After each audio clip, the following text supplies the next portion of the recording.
మన ప్రభు అయిన యేసుక్రీస్తు నామములో మీకు మా శుభాభివందనములు.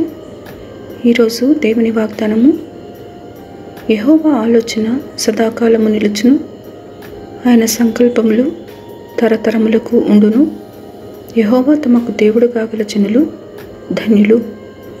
ఆయన తనకు స్వాస్థ్యముగా ఏర్పరచుకున్న జనులు ధన్యులు.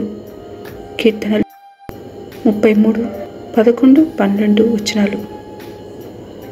The plans of the Lord stand firm forever, the purposes of his heart through all generations. Blessed is the nation whose God is the Lord, the people he chose for his inheritance. Psalm 33:11-12. ప్రార్థన.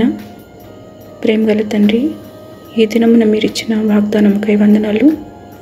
పరమ తండ్రివైన మీరు మాకు తోడై నిరంతరము మమ్మల్ని కాపాడుతున్నందులకై వందనాలు. మా ఎడల మీకున్న ఆలోచనలు, సంకల్పములు నెరవేర్చి మమ్మల్ని ఆశీర్వదించమని యేసు నామములో వేడుచున్నాము తండ్రి. Amen. Have a blessed day. God bless you.